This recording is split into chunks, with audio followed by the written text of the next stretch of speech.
Le 26 novembre 1994, week-end de Thanksgiving, l'unité de Darrington, au sud de Houston, Texas. À 21h15, toute la prison fut plongée dans l'obscurité. Les lumières s'éteignirent brusquement. Les alarmes retentirent à travers les blocs de cellules et les gardiens se précipitèrent vers les tours avec leurs fusils en main. Les détenus criaient depuis leurs cellules. Le chaos montait. À ce moment-là, 3 hommes étaient déjà en mouvement. Ils avaient attendu cette nuit, comptant chaque patrouille, chaque changement d'équipe, chaque faille du système. Leur plan était direct. Couper à travers la première clôture, escalader la seconde et courir avant que les gardiens puissent les encercler. C'était un pari que peu avaient jamais tenté à Darrington, l'une des unités les plus violentes du Texas. À la fin de la nuit, 2 hommes seraient ramenés enchaînés, mais le 3e irait plus loin que quiconque l'avait pensé possible. Son nom était Dennis Wayne Hope, 22 ans, purgeant une peine de 80 ans pour vols à main armée. L'État du Texas avait décidé que sa vie se terminerait derrière les barbelés. Mais cette nuit-là, il leur prouva qu'ils avaient tort. Voici l'histoire de comment Dennis Wayne Hope s'évada de l'une des prisons les plus sécurisées du Texas, échappa à une chasse à l'homme à l'échelle de l'État et força le système à le poursuivre à travers les frontières étatiques.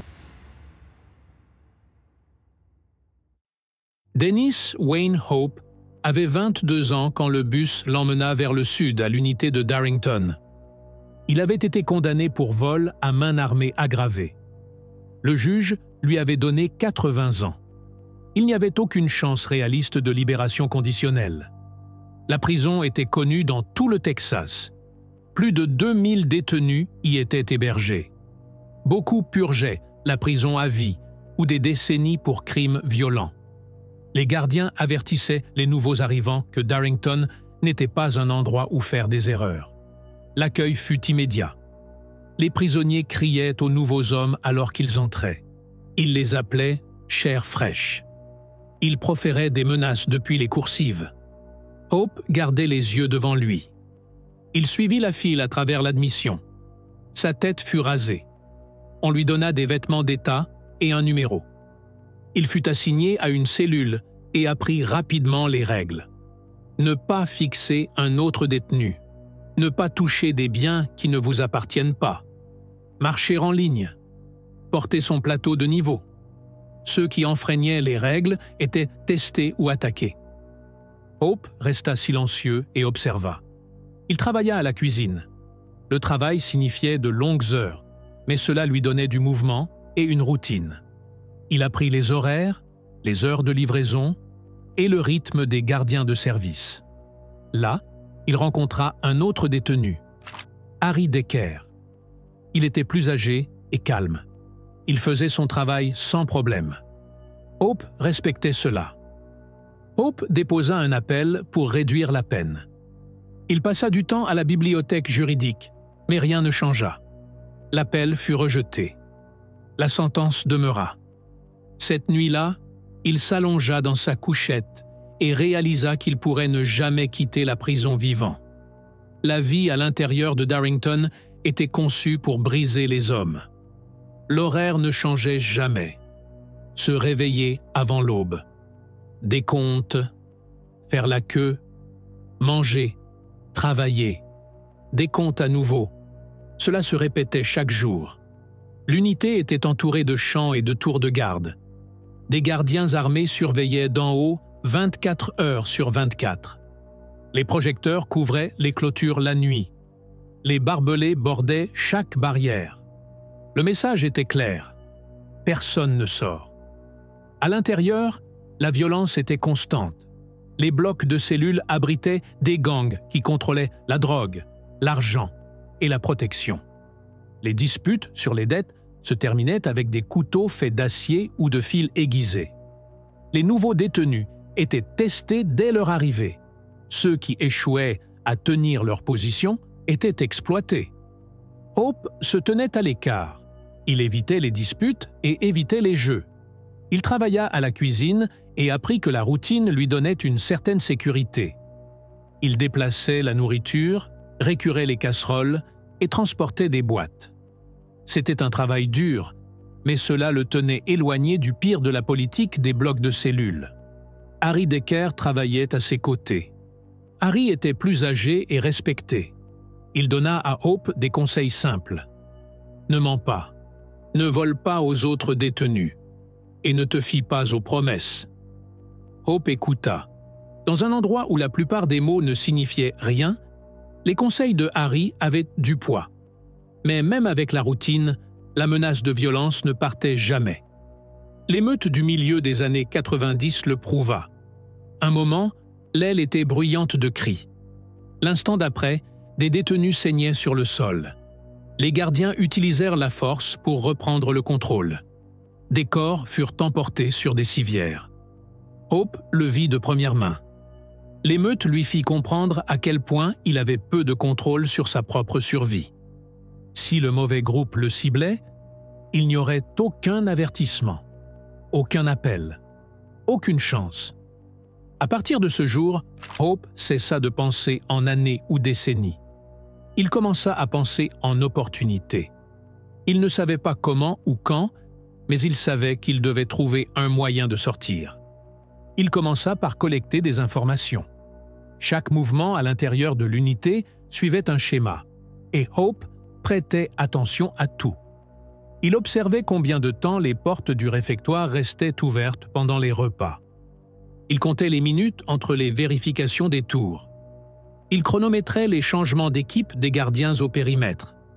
La prison avait une réponse standard chaque fois qu'une évasion était signalée.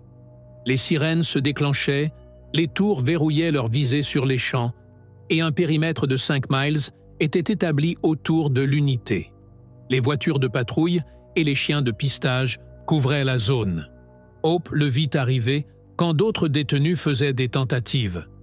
Certains étaient imprudents, d'autres mal planifiés. Aucun d'eux n'alla loin, mais chaque échec lui donnait plus d'informations sur la façon dont le système réagissait. C'est alors qu'il se fixa une règle.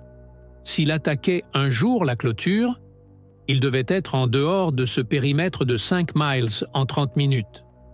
S'il ne pouvait pas, il serait attrapé. Hope commença à courir chaque jour avec ce temps en tête. Il traitait chaque session dans la cour comme un test. Pouvait-il couvrir la distance assez rapidement? Pouvait-il maintenir son rythme sans s'effondrer?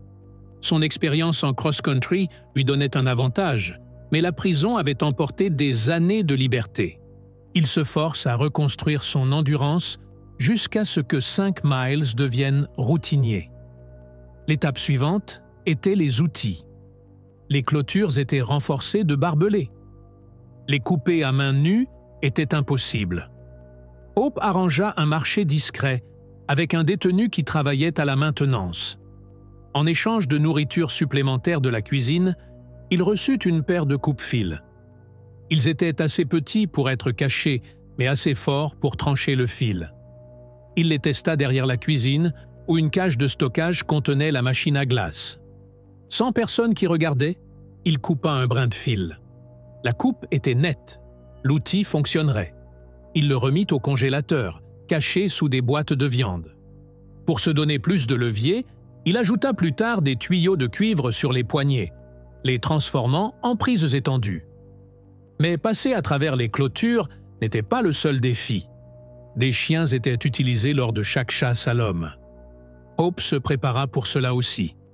Il coupa des bandes de couverture de prison pour les attacher autour de ses jambes, à la fois comme protection contre les barbelés et comme moyen de masquer son odeur. Il vola des chaussettes de la blanchisserie et les remplit de poivre de Cayenne de la cuisine. Il croyait que l'épice déroulerait les chiens assez longtemps pour acheter de la distance.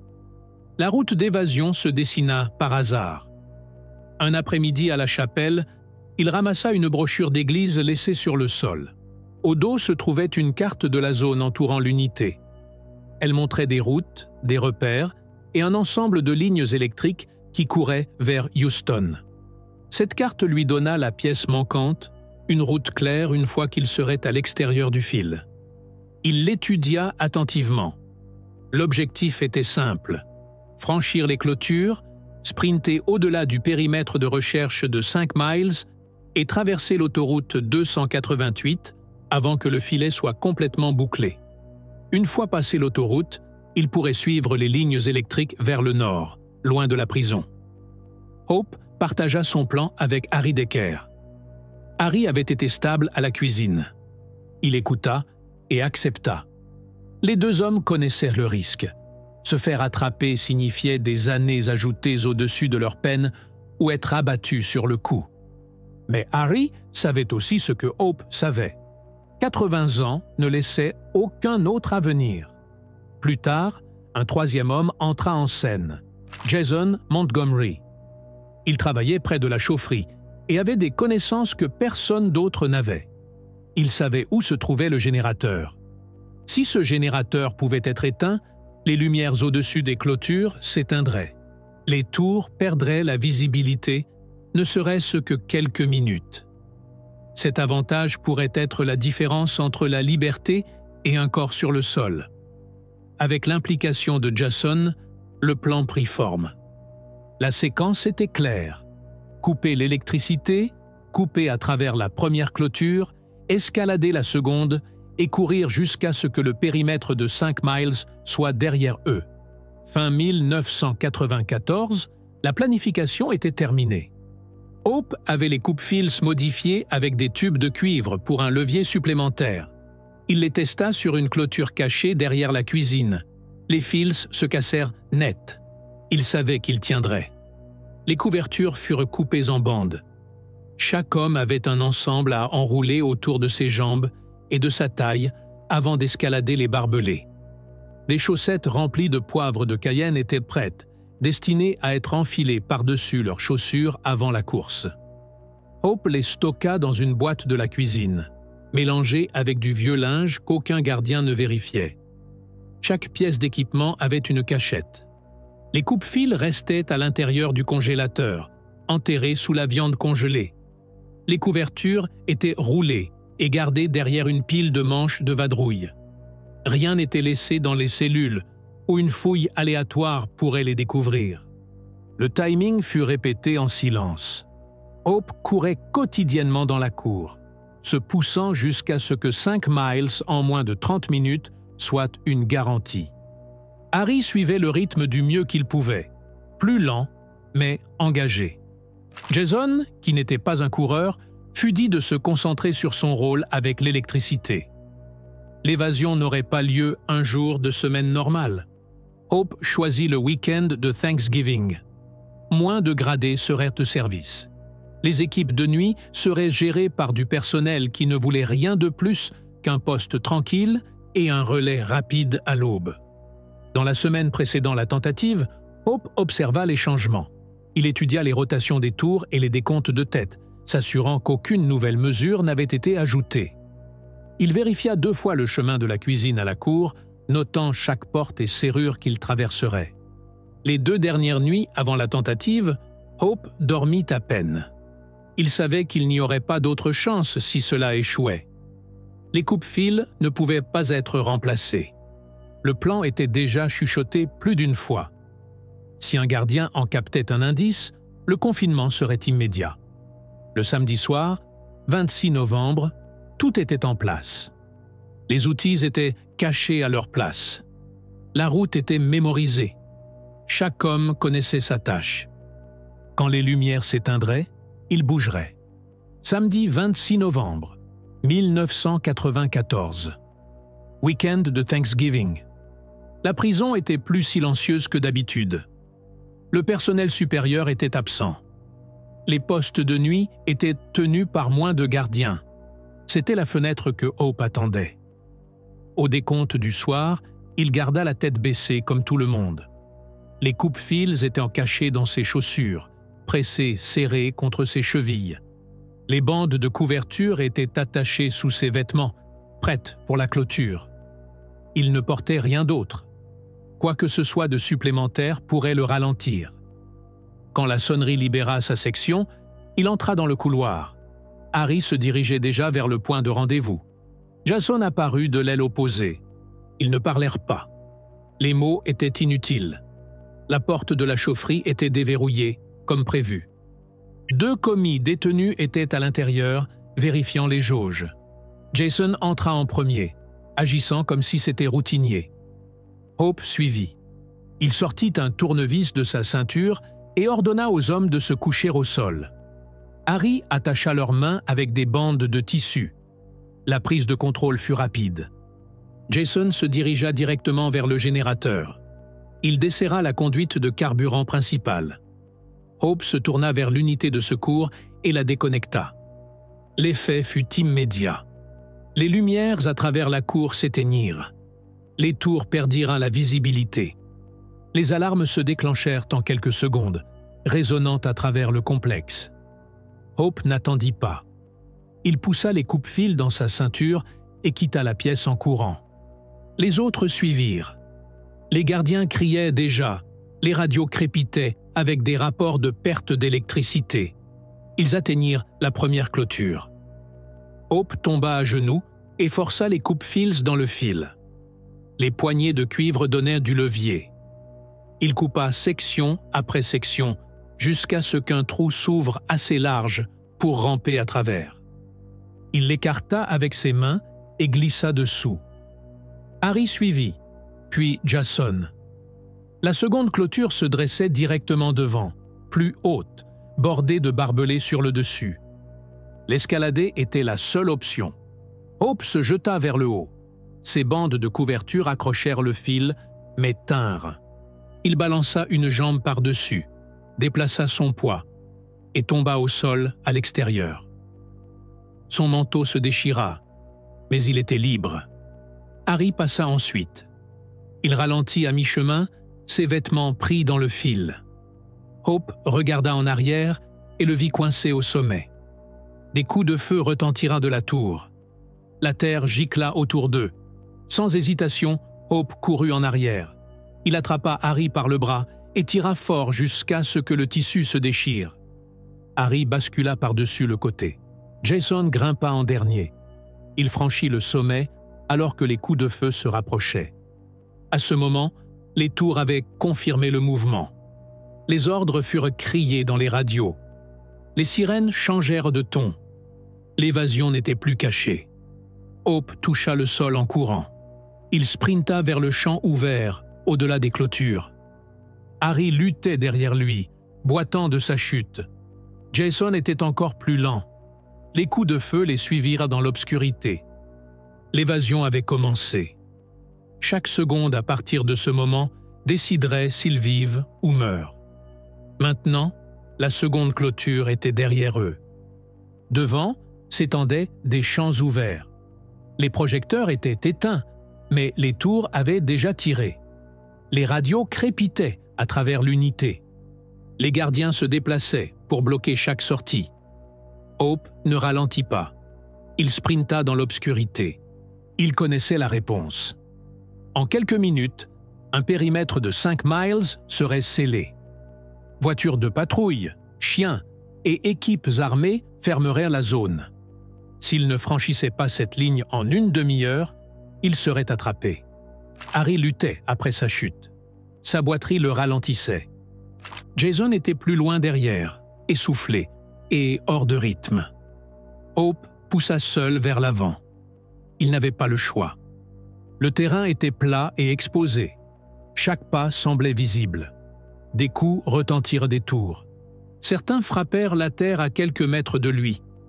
Il maintint son rythme, se concentrant seulement sur la distance. Derrière lui, les gardiens crièrent de tenir la ligne.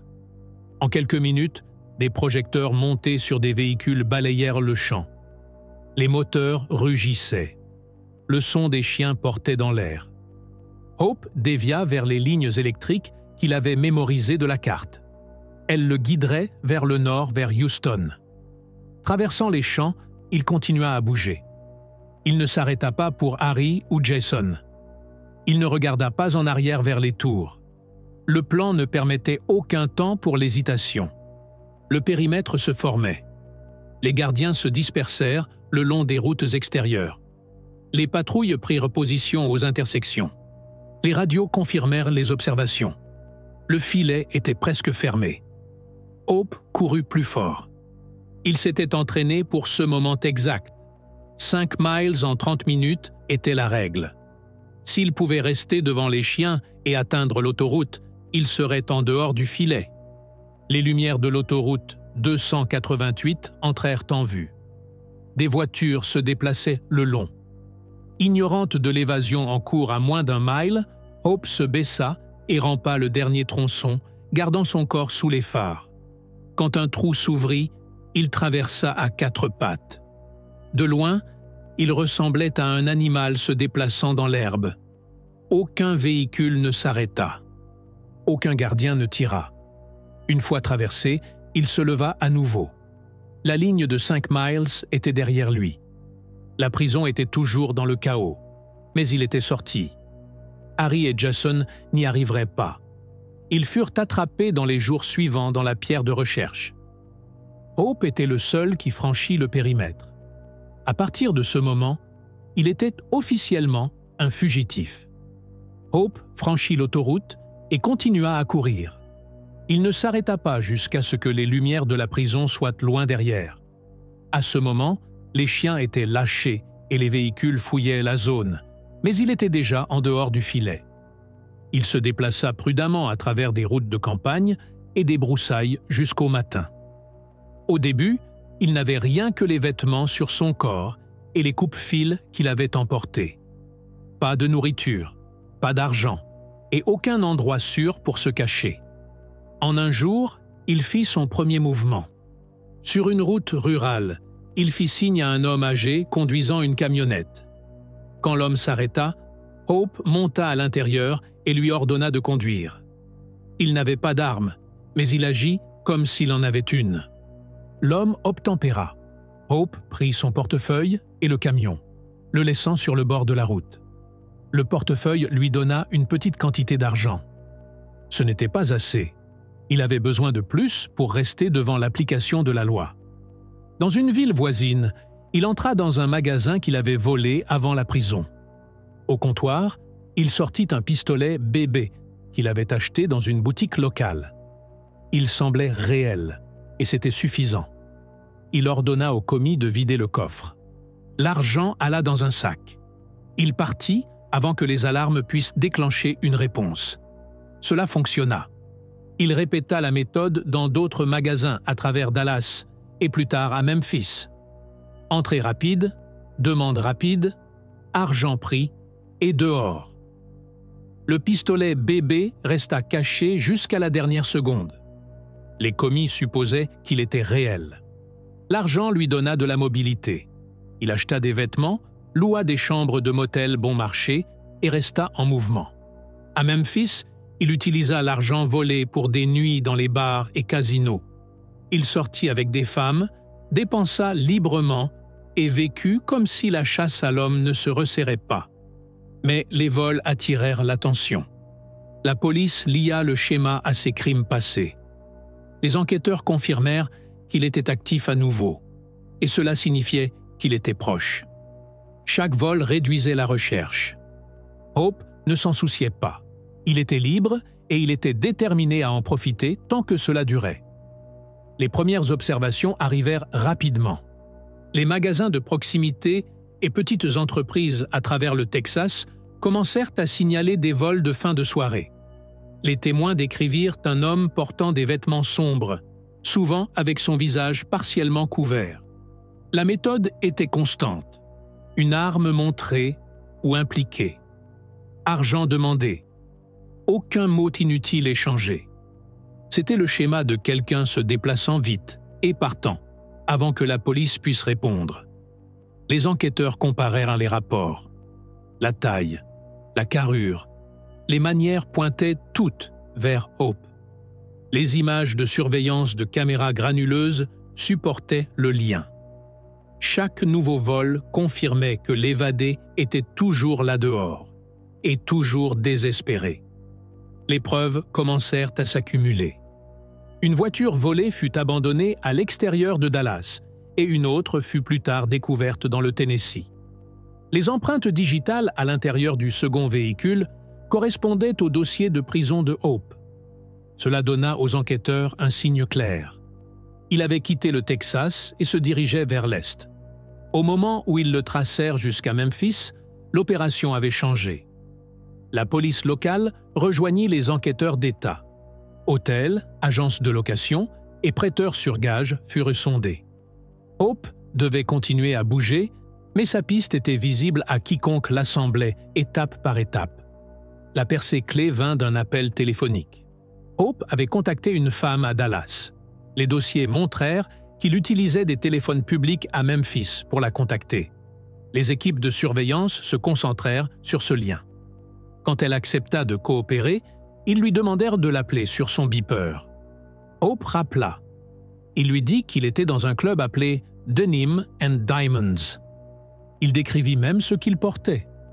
Un chapeau de cow-boy, jeans, bottes et une chemise western, et dit qu'il conduisait une Jaguar. C'était une erreur qui mettrait fin à sa fuite. Les agents bougèrent rapidement. Ils localisèrent la Jaguar garée à l'extérieur du club et percèrent les pneus pour l'empêcher de fuir. Ils coordonnèrent avec les officiers locaux, prirent position et se préparèrent à bouger. À l'intérieur, la boîte de nuit était bondée. La musique et les foules travaillaient à la fois pour et contre l'arrestation. Hope se fondait, mais le bruit permettait aussi aux officiers de se rapprocher sans être remarqués. Étape par étape, ils se déplacèrent à travers la foule jusqu'à ce qu'ils l'aient en vue. Quand l'ordre arriva, ils agirent d'un coup. Hope résista, essayant de se libérer, mais la lutte ne dura que quelques secondes. Il fut plaqué au sol et menotté sur le plancher du club. Après 90 jours de fuite, l'évasion de Dennis Wayne Hope était terminée. Quand Dennis Wayne Hope fut pris en garde à Memphis, les US Marshals ne perdirent pas de temps. Il fut réservé localement, puis transféré sous lourde garde de retour au Texas. Pour les officiels, la réponse était de s'assurer que cela n'arrive plus jamais. Hope fut retourné directement au département de justice criminelle du Texas. Dès le moment où il arriva, son statut était clair. Risque d'évasion, menace élevée. Il ne fut pas remis dans la population générale. Au lieu de cela, il fut escorté dans l'isolement cellulaire, l'aile de ségrégation administrative connue pour tenir les détenus les plus dangereux de l'État. Les conditions étaient strictes et absolues. Une petite cellule de béton, environ 6 par 10 pieds. Une porte d'acier avec une fente étroite pour la nourriture. Un lit, une toilette et peu d'autres. Les lumières restaient allumées 24 heures sur 24. Le temps à l'extérieur de la cellule était limité à 1 heure par jour, dans une petite cour en cage, et même cela était en isolement complet. Le contact avec les autres était minimal. Les repas étaient glissés par la fente. Le mouvement dans la prison signifiait des entraves complètes. Menottes, chaînes de taille, fers aux jambes et escorte armée. Chaque interaction était contrôlée et chaque privilège retiré. La raison officielle était la sécurité. Après 90 jours de fuite, volant des entreprises et volant des véhicules, Hope avait montré qu'il pouvait surpasser l'application de la loi. L'État décida qu'il n'aurait pas une autre opportunité. Les années passèrent dans ce cycle. Ce qui était censé être une précaution devint permanent. L'isolement cellulaire devint son monde. Au milieu des années 2000, Hope avait été enfermé en isolation pendant plus d'1 décennie. L'un des isolements cellulaires continus les plus longs du Texas. En 2017, Dennis Wayne Hope avait passé plus de 23 ans en isolement cellulaire. Hope commença à arguer que ce n'était plus une punition, c'était de la torture. Depuis sa cellule, il commença à écrire des dépôts légaux. Au fil du temps, sa réclamation atteignit les tribunaux que son isolement prolongé violait le 8e amendement interdisant les punitions cruelles et inhabituelles et la garantie du 14e amendement de procédure régulière. Le procès attira l'attention. Les experts de prison notèrent que l'isolement cellulaire à long terme avait des effets psychologiques dévastateurs. Les études montrèrent que l'isolement prolongé causait dépression, hallucinations, anxiété et dans certains cas, des dommages mentaux permanents. Le cas de Hope mit le Texas sous les projecteurs. Peu d'États, en Amérique, gardèrent des hommes en isolement si longtemps sans révision ou chance de libération. Dans ses dépôts, Hope détailla ses conditions. Il décrivit vivre dans une cellule où il ne pouvait faire que quelques pas dans chaque direction. Il expliqua qu'il n'avait aucun accès à une réhabilitation significative, aucune opportunité de réintégrer la population générale de la prison et aucun chemin clair hors de l'isolement. Il argua qu'il avait été effectivement condamné à vivre le reste de sa vie seul dans une boîte. L'État du Texas répondit que son placement était justifié. Hope, argumentèrent-ils, restait un risque d'évasion à cause de son histoire. Ils prétendirent qu'il posait une menace continue à la sécurité, et la seule façon de contenir cette menace était la ségrégation indéfinie. Le cas se déplaça à travers les tribunaux fédéraux. En 2022, la Cour d'appel du 5e circuit des États-Unis considéra son appel. La Cour ne rejeta pas ses réclamations. Au lieu de cela, elle reconnut la gravité de garder un homme isolé pendant plus de 2 décennies. Les juges décidèrent que son procès avait assez de poids pour procéder, une victoire rare pour un prisonnier défiant l'isolement cellulaire. Le cas de Hope atteignit ensuite la Cour suprême des États-Unis en 2023. Ses avocats demandèrent au juge de décider si un tel isolement extrême à long terme était inconstitutionnel. La Cour déclina de prendre le cas, laissant la décision limitée du 5e circuit intacte. Pourtant, pour Hope, c'était la preuve que sa voix avait atteint la plus haute cour du pays. Même si aucune décision balayante ne vint, le cas braqua une lumière sur un système qui était passé largement non questionné. Les groupes de défense pointèrent la situation de Hope comme un exemple de comment l'isolement cellulaire pouvait devenir une punition permanente, sans supervision. Aujourd'hui, Dennis Wayne Hope reste enfermé, son monde confiné à un espace pas plus grand qu'une place de parking. Mais son histoire continue à résonner bien au-delà de ses murs. Et avec cela, nous avons atteint la fin de cette histoire. Si vous l'avez aimé, n'oubliez pas d'aimer, de vous abonner et de partager. Cela aide vraiment la chaîne à donner vie à plus d'histoires comme celle-ci.